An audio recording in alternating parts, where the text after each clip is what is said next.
NicNackers. So today I am going to take you along for a canning video on a recipe that actually comes from my mother-in-law. It's not a canning recipe. It is a dinner recipe, but it is my husband's favorite dish. And so today I've decided that I'm going to try to can that up so that when we feel like having it, it's just a matter of pouring it out and thickening it up and serving it with some rice. Easy peasy. So the first thing I'm doing is I'm over here cutting up some peppers. And I guess I should tell you the name of the dish. It is called pepper steak. And I don't know where my mother-in-law got the recipe, and she is no longer with us for me to be able to ask. So she had put it in one of, you know how there's fundraisers and people make cookbooks? Well, she put that in one of a fundraising cookbook for their church. So she gave me a copy of that cookbook when Eric and I got married, and I've kept it. And so now whenever he wants that dish, which is usually what he requests for his birthday dinner, I can make it. And it tastes just like what his mom used to make. So I am finishing up cutting up 8 green peppers.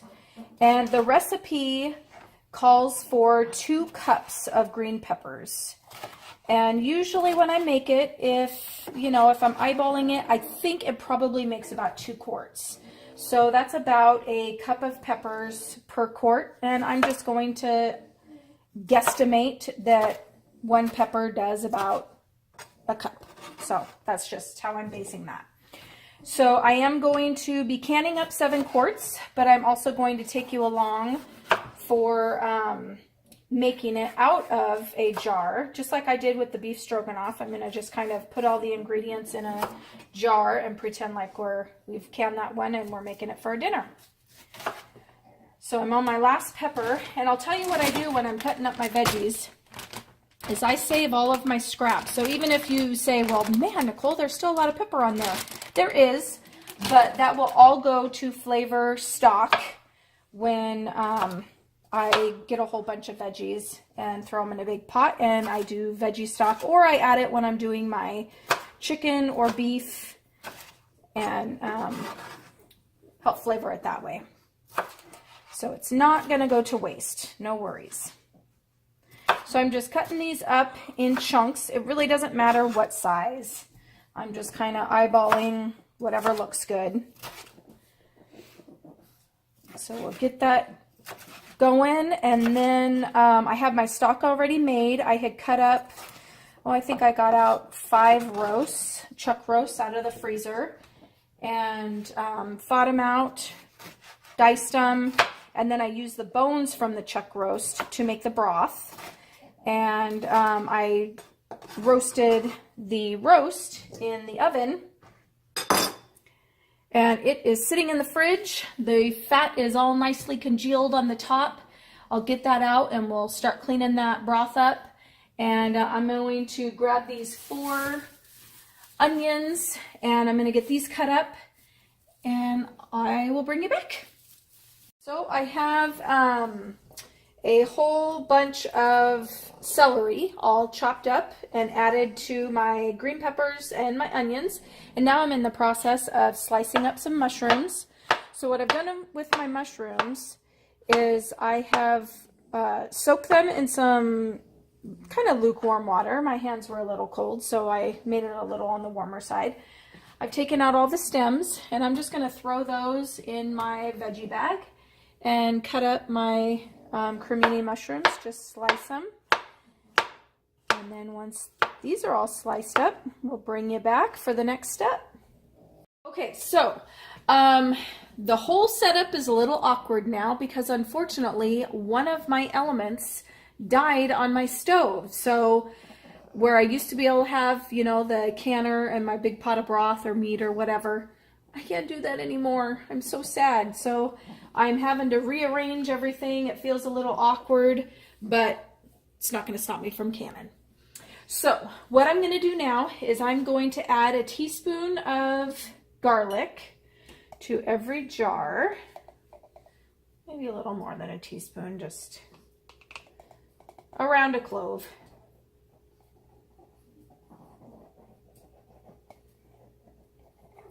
And what I'll do is I will type out the actual recipe below the video, and then you guys can kind of modify it however you would like, or just make it just for the recipe itself.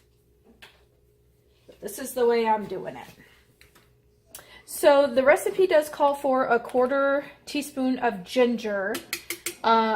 I really like the flavor of ginger, so I'm doing a 1/4 teaspoon per quart instead of for what I'm assuming will be about 2 quarts if you make the recipe as written.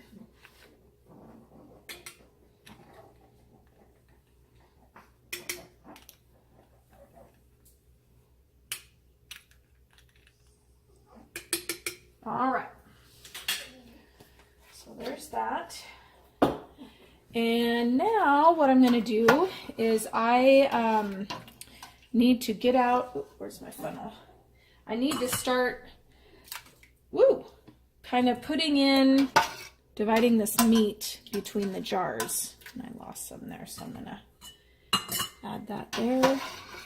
This broth is nice and warm.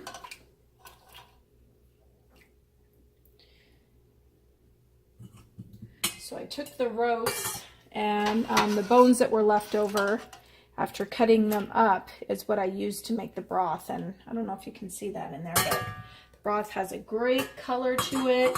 I took all the fat off. Might still be a little bit in there, but I'm not too concerned about whatever's on the top.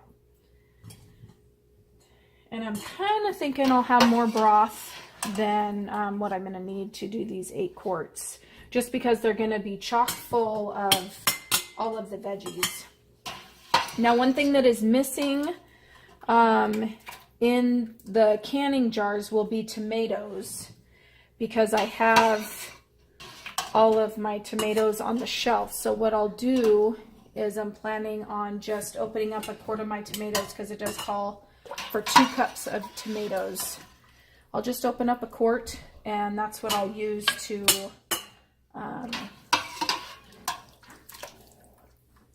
add to it when I'm making it up. So I'm going to finish dividing this meat between these jars, and once I'm done and ready to add the veggies, we'll bring you back.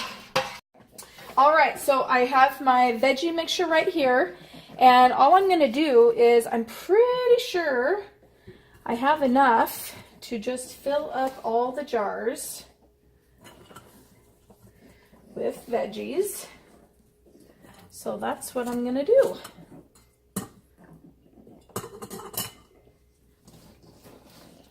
Try not to get in the way of the camera. Now, one thing, this recipe does not call for regular onions, but it calls for green onions. So what I will do is I actually have a bunch of green onions down in the freezer. And when I make it tonight, I'll show you that I just bring up and just kind of garnish with the green onions. All right, so we're going to finish filling these up, and I will bring you back when we're adding the broth. All right, so just like when I did my beef broth before, I just ran it through my regular colander. And so now when I'm putting it in my jars, I'm going to run it through the sieve. And that should be plenty of straining. I don't usually do it more than that, so. All right, let's move that over. Set that down. We'll debubble this first one.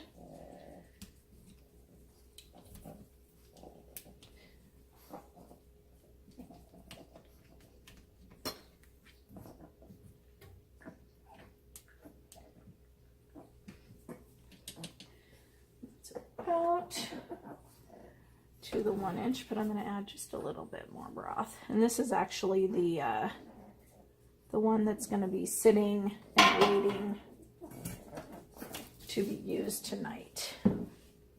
Doesn't that look great? Got a ton of veggies in there, meat on the bottom. So good. All right, so now we'll get these 7 ready to go in the canner. And once they are just about done, I will bring you back. All right, so Becca said that first one, you couldn't really see me doing anything with it, so I'll bring it back. And I think I'll just put you guys on a fast loop so you can see me getting these in.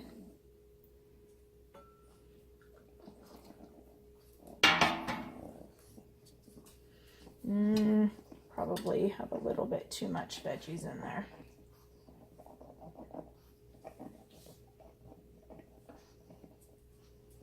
Go.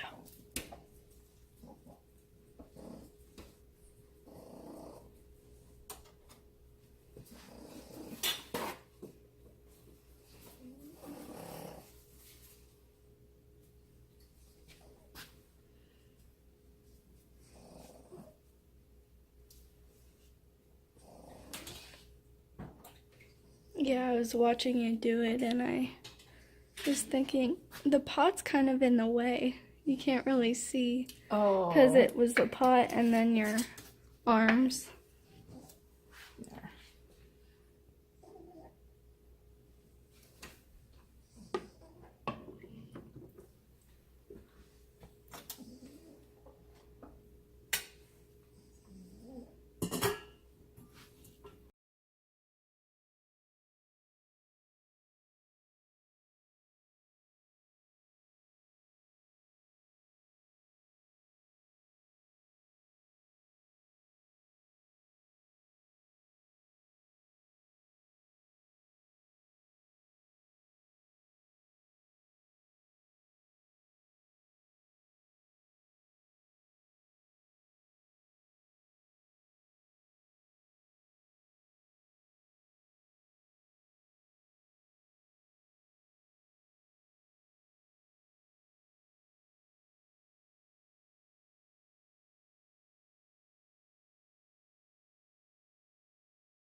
All right, last jar. Into the canner it goes.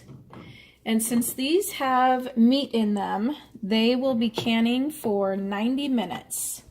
So I will get the lid on and get it venting for 10 minutes, and then I'll put the weight on and get it up to pressure. And from that point on is when we start our processing time. So I'll bring you back when they are ready to come out of the canner in a few hours.